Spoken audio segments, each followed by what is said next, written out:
내가 형을 보면서 항상 안타까운 게 뭐냐면 나랑 비염 정도가 비슷할 거야. 근데 너가 봤을 때 항상 코를 먹는 사람 누구야? 계속 하면서 막 먹잖아. 이렇게 둘이 같은 환자인데 관리를 잘하면 편하게 살 수 있다.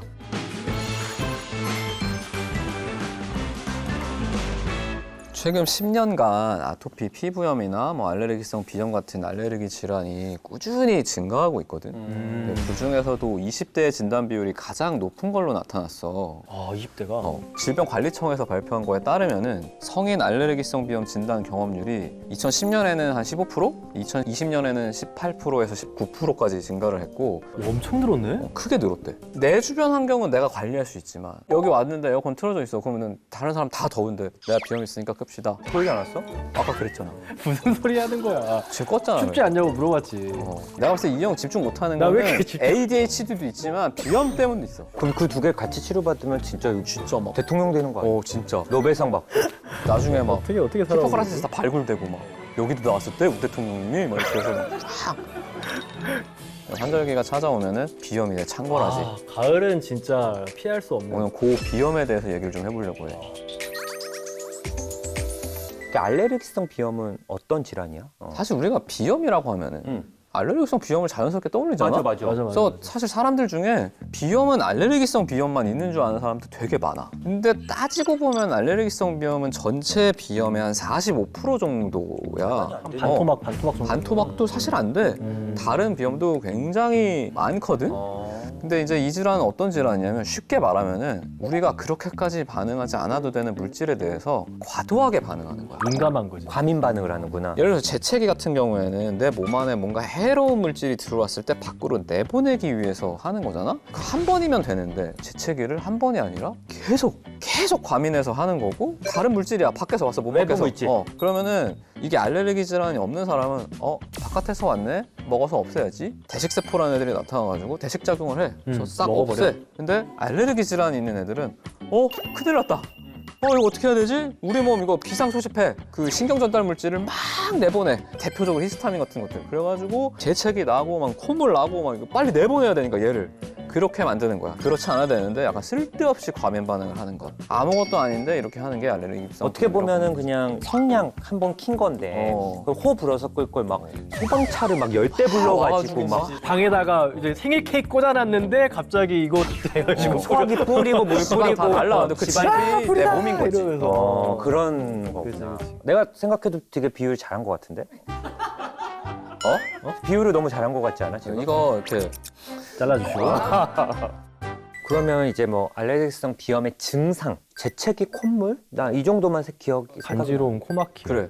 지금 말한 것처럼 간지러움. 이게 알레르기성 질환의 가장 중요한 증상이에요. 간지러운 게 사실 콧물, 코막힘, 재채기는 감기 걸려도 그러니까 이 상기도 감염이 있을 때 되게 흔하게 나타날 수 있는 증상이잖아. 근데 가려움증은 감기에서 거의 나타나지 않아. 가려움증은 정말 히스타민으로 인한 대표적인 증상이거든. 그래서 알레르기성 비염이 있는 사람들은 코를 자꾸 이렇게 쓸어가지고 여기에 주름이 지는 경우가 있어. 더 심해지면 눈까지 가려워. 눈 한번 비벼봐. 너 눈 어떻게 비벼? 이렇게 비비잖아. 그치. 지금 진승이는 알레르기 비염이 심하지 않기 때문에 이렇게 비비잖아. 비염이 심한 사람들은 빈도수가 높기 때문에 양손으로 이렇게 비비는 경우가 되게 많아. 이런 것 때문에 눈이 긁힐 가능성이 높거든. 그래서 각막염이나 결막염의 확률도 더 올라가. 그래서 손등으로 긋는 거야. 손가락으로 하면 더 다치는 거 이게 같아가지고. 다 그 경험이거든. 다 이래서 다래끼나 이걸로 이런 하는 것도 훨씬 높기 때문에.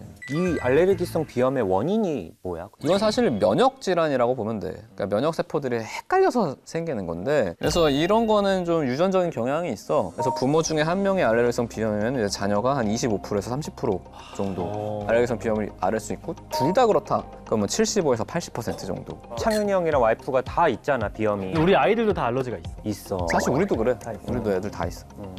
알레르기성 비염이 뭐 선진국 병이다 이렇게 얘기하고. 뭐라고요? 선짓국? 선진국. 선진국 병이야? 오늘 술 마셨어? 선진국 먹으면 걸려? G20 아, 선진국 G20. 병이다 뭐 이런 얘기 들었는데 뭔가 친구들 자녀들이 보면 알레르기 비염이 다들 있는 것 같거든. 되게 많지. 그러니까 왜 이렇게 많아? 이런 거 보면은 진짜 막 내 친구들은 너무 깨끗한 환경에서 키워서 그렇다 뭐 이런 얘기가 있는데 이게 근거가 있는 얘기인가 사실 궁금해. 일리가 있어. 진짜.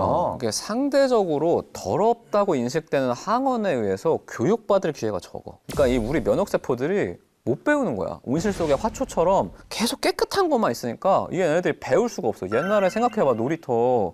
요새 다 뭐 우레탄이니 옛날에 다 흙바닥이었잖아. 그래서 흙하다가 막 개똥 나오고 막 개똥 그랬어. 나오고 막 와 막 똥이다 막 그러고 막 물 부어가지고 막 흙폭탄 만들어 던지고 막 그러다 보면 입에 들어가고 막 그랬었잖아. 그런 거에 교육받을 기회가 너무 적기 때문에 알레르기성 질환이 생길 확률이 훨씬 높아지는 거지. 근데 이거를 너무 안 좋다고 보기도 어려운 게 감염 질환 관점에서 보면은 되게 좋은 일이야. 감염은 옛날에 감염 질환은 비해서 많이 줄었지. 치명적인 감염 질환율이 굉장히 줄었고 실제로 항생제를 먹어야 될 정도로 아플 확률도 더 적어. 왜냐면 환경이 깨끗하니까.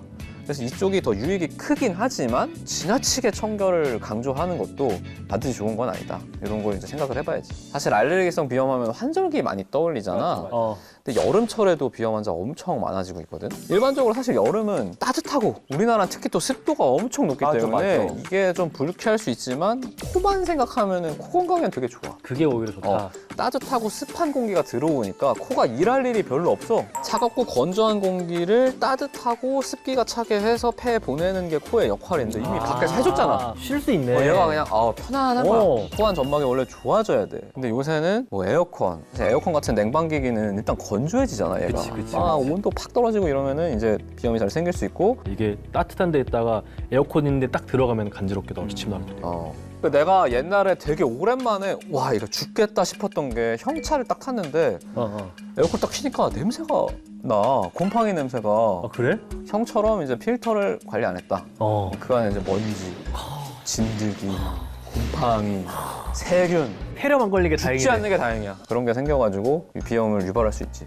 또 선풍기도 형은 조심해야 돼. 나? 나 이렇게 조심해야 될 게 선풍기 많지? 보통 겨울에 넣어놓잖아. 꺼내서 바로 쓸 거 아니야, 형은. 야 거기에 있는 먼지는 털고 쓰지. 그래도 사람인데. 털어? 그냥 틀어놓고 좀 나중에 쓰든가. 뭐라고? 공중에 그냥 틀어놓고 그러면은 먼지가 다 털려 있겠지. 빨리 도니까. 그래? 그 먼저 옛날에 내 코에 들어가잖아. 소리 하는 거야. 옛날에 자취할 때 지금은 안 그렇지. 지금 애랑 같이 사니까. 그 아까 말한 알레르기성 비염 말고 다른 그 비염들은 어떤 게 있는 거야? 그러니까 지금 혈관 운동성 비염 아. 얘도 45%야. 근데 보통 우리는 알레르기성 비염만 생각하잖아. 왜냐면 증상이 되게 비슷해. 원인은 아예 다른데 뭐야 혈관? 얘는 비특이적인 자극. 예를 들어서 일교차가 심해. 그랬더니 바로 생겨. 이게 어느 정도냐면은 잘 자고 일어나가지고 이제 화장실 갔어. 화장실 바닥은 뭘로 돼 있어? 타일로 돼 있지. 탁 밟으니까 차가워. 증상이 나타나는 거야. 근데 뭐 증상의 차이를 굳이 뽑자면은 알레르기성 비염에 비해서 좀 간지럼증이 덜해. 왜냐면 히스타민이 그렇게까지 관여를 하지 않기 때문에. 근데 그 뜨거운 음식 먹을 때 콧물 흘리는 친구들 있잖아. 그치 많지. 이러면은 이게 뭐 혈관 운동성 비염이라는 말이 있는데 이거는 좀 어떻게 되는 건가? 사실 반드시 그렇다고 볼 수는 없어. 왜냐면은 어떤 사람은 맵찔이들 있잖아. 막 매운 거 아예 못 먹는 사람. 나 같은 사람. 나는 다른 때는 증상이 아예 없는데 매운 거 먹으면 콧물이 나.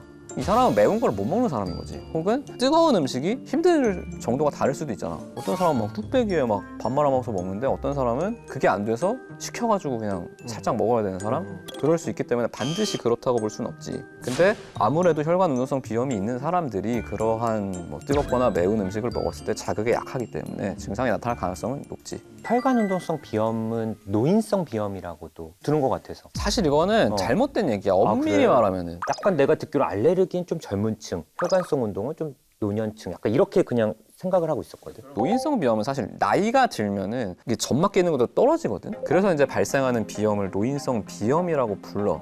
근데 증상 자체가 비슷하고 얘도 점막 기능이 떨어져 있으니까 주로 특정 항원이 아니라 비특이적인 자극에 의해서 증상이 유발이 돼. 그래서 연관은 있을 수 있지만 노인성 비염이 혈관 운동성 비염이랑 같다라고 보는 거는 틀리다. 근데 이런 어릴 때 비염이 성장 이런 거랑도 좀 관련이 있을 수가 있나? 영향이 있을 수 있지. 근데 키보다는 체중이랑 더 연관이 있다는 보고가 더 많아. 체중이 안 찌나? 살이 찔 수 없는 거야. 얘가 계속 힘드니까 애가 마르게 되지. 그리고 이게 이제 방치가 되면은 이거 뭐 천식으로 되는 경우도 있고, 혹은 축농증. 왜냐면 코가 부으니까. 축농증이라는 게 이 코 안에 있는 윤활유가 나와야 되는데 부어갖고 못 나와. 고였어. 썩어. 안에 염증이 생기는 거니까 그런 식의 다양한 감염 질환을 일으킬 수도 있고 아무래도 저해가 있다고 볼 수 있겠지. 실제로 좀 얼굴도 좀 바뀌게 되잖아, 그치? 그치. 이거를 뭐 비염이 얼굴을 바뀐다고 하기보다는 비염이 있으면 코가 막히니까 입으로 숨을 쉬게 되잖아. 근데 성인 같은 경우에는 그냥 당장 집중력이 좀 떨어지거나 하는 정도로 끝나겠지만 성장기 소화는 잘해야 되는데 계속 입으로 숨을 쉬고 있으면 경구개라고 해서 입천장 이게 잘 못 자라. 아래턱도 좀 덜 자라거든. 그래서 앞에서 보면 입이 약간 아래턱은 들어간 것처럼 보여. 그래서 인중은 길고 아래턱은 들어가 있으니까 모양새가 많이 바뀌지. 이거를 이제 아데노이드형 얼굴이라고 하는데 미리 치료하면 피할 수 있는 변화지. 아, 얼굴형까지 바뀌네. 그니까.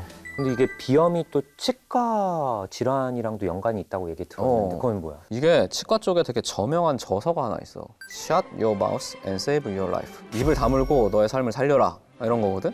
입으로 숨을 쉬게 되면 침이 싹 말라버려. 입이 마르면은 침이 없어져가지고 침이 여러 가지 역할을 하는데 얘가 충치를 좀 예방해. 얘가 없어지니까 충치가 계속 자라는 거야. 그리고 염증도 훨씬 잘 생겨. 그러니까 안에 뭐 충치도 생기고 그로 인한 치주 질환도 생기고 치과적으로 굉장히 안 좋아지지. 얘기를 들어보면 치매에도 좀 영향을 주지 않을까 생각이 드는데 이게 비염 자체보다는 되게 오랜 시간에 걸쳐서 증명된 게 하나 있어. 후각 소실이 후각소실이네, 치매 이거는. 위험성을 올린다. 생각해봐. 후각이 되게 특이한 감각이야. 눈으로 보는 건 되게 명확하잖아. 누가 요리를 하고 있는 걸 봤어. 아, 요리를 하고 있네? 근데 냄새는 내가 지나가면서 냄새를 맡았어. 그러면 이거는 기억하고 연관이 있어. 이 냄새 내가 먹어봤던 건데 또 특히 이런 경우도 있어. 탄 냄새가 나.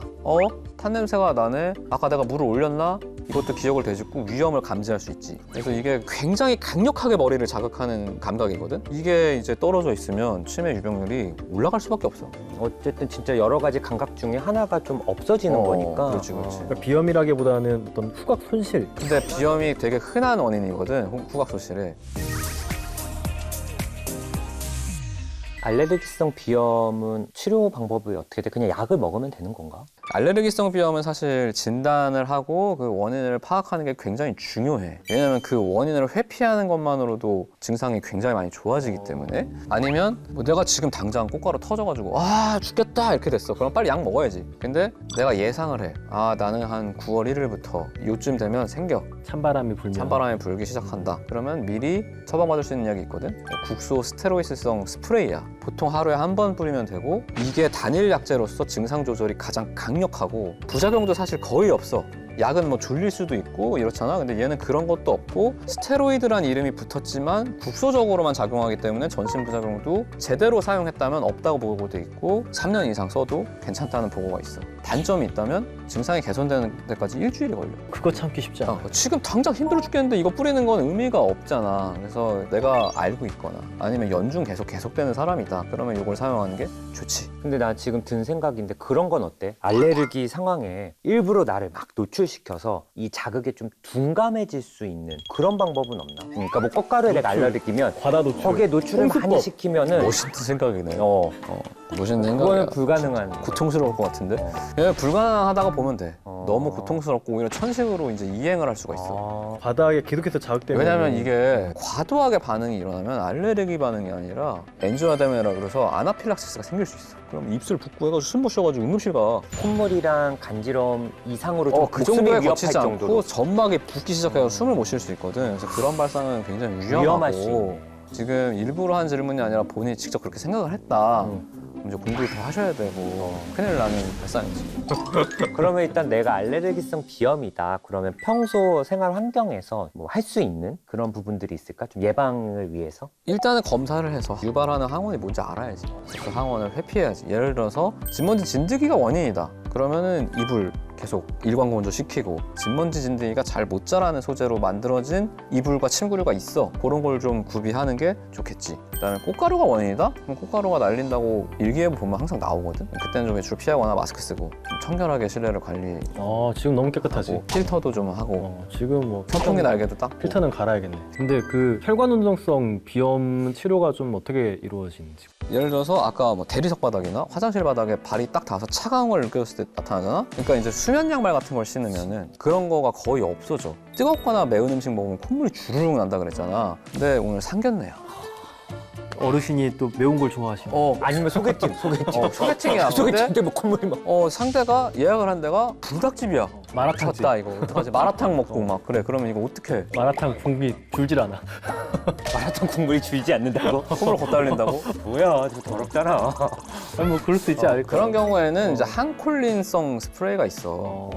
걔는 콧물에 작용하는 스프레이야. 그거를 식사 자리가 시작되기 15분 전에 딱 뿌리면은 필살기. 필살기 딱 쓰면은 오늘은 내 매운 거 먹을 수 있다. 매일매일 쓸 필요는 없어. 근데 이제 그런 중요한 자리가 있을 때. 뭐 이미 여자친구가 됐다면 여자친구는 알 거 아니야. 모르고 있을 수도 있지. 마라탕 국물이 늘어나는 건 좀 그렇잖아. 그건 여자친구여도.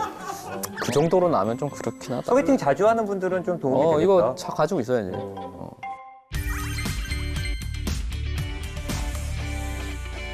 관리를 잘 하면은 그러게. 정말 고생을 덜 할 수 있어. 맞아. 근데 이 관리에는 치료도 들어가. 만약에 진단이 내가 알레르기성 비염으로 진단이 됐다. 그러면은 항원을 알고 관리를 잘하면 편하게 살 수 있다. 오늘은 우리 관리만 잘하면은 편안하게 지낼 수 있는 비염에 대해서 알아봤습니다. 이게 도움이 되셨다면 구독과 좋아요 부탁드리고요. 지금까지 우리는 닥터 프렌즈였습니다.